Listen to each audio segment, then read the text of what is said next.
So how many deployments did you do before the war kicked off? Just that one. So that was because it took so long. It's 22-month workup. Then you did a 6-month deployment. Yeah. Then you come back from that. Well, so yeah, the kind of the raw deal that I guess I couldn't call it a raw deal, but for me, so we got back in February of 2001, mid-February, and because it was right in the middle of Force 21 reorg. Oh, that's right. So it was Team 3, their official Force 21 form-up wasn't until January of 2002. So from February to January, the entire team was basically like on pro dev or whatever, and you know, I'd only done one platoon, so they're like, yeah, you're not going to free fall yet. Now we got 2 other guys going to sniper. It's like, you can go to hazmat. That's cool. Awesome. How about you can be a bus driver? So I ended up actually going over to the SISM team. I don't know if you remember that. Oh, dang, because you were a swimmer. The Navy pentathlon. Yeah. You know, at Team 3, I was always, like when we did run, swim, runs, you know, it was one thing being a little smaller at that time and being a good swimmer and a pretty decent runner. I could always get top 3, top 5 at the team on any given day doing swims and runs. And so I went over and tried out and made the team and competed. And we were supposed to compete in Istanbul that summer. Did the whole, you know, trained for 6 months and busted my backside, and then I pulled or tore my groin, and I couldn't get it healed in time, and so I ended up not being able to go compete, which really sucked. I was looking forward to doing it, but it was a neat experience though. It was totally different. It was you know, the first time in my life and the only time. It was like being a professional athlete. You know, we'd train for 3-4 hours in the morning and then swim for 2.5 hours in the afternoon, do a Saturday long run or long practice, and that was it. The rest. What of does the time, SISM stand for? it's not even in English, I don't think. Yeah. But it's basically like military Olympics, kind of. Yeah, it's the Navy pentathlon. So it's okay. So the events. What are the events? It's an O course, but it's a totally different. You know, it's a real squirrely O course, and I don't even small, know if it's still, right? Isn't it small? Yeah, it's really fast. Like it's one of It's everything. like a sprint. Yeah. So there's that. There's I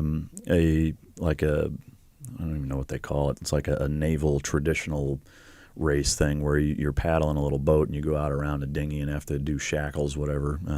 What's shackles? Well, like it's literally like you go around a buoy and have to take a shackle off and connect it to something else. Like it's so there's a little tradition, little stuff. challenge. Yeah.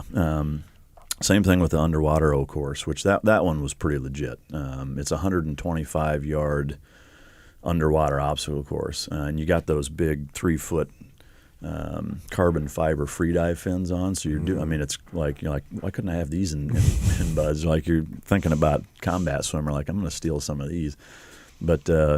Yeah, I mean, so I'd say 90% of that 125-yard race is underwater. You know, you only come up at the end to blow out and take a breath like a damn orca. You know, you're just like, you know, and go right back. Are you down. doing tasks underwater? Yeah, so there's a cargo net with a hole at the bottom. You got to, you know, and this is over the CTT in the 15-foot section. So you're going from the top down to the bottom, and then back to the top at the other side. And so the only time you're taking a breath is at the end. And I will tell you, from a physical standpoint, like that was one of the more taxing things I've ever done because it's a race and it's technique and whatever. But so there's a cargo net you got to go under. You got to swim a rubber M16 from one side to the next, holding it out of the water. But you're basically your whole body's underwater with just the rifle out, and you're streamlining and whatever. It's all technique stuff that you're whatever. And then you have to go down. You know, you go to one side, come back. So basically, you swim the M16 across, you drop it, you swim all the way down through that hole, come back up, swim back down back to the other side and undo this little like fire hose shackle thing and put it back together, come up and then sprint back to the other side type of thing.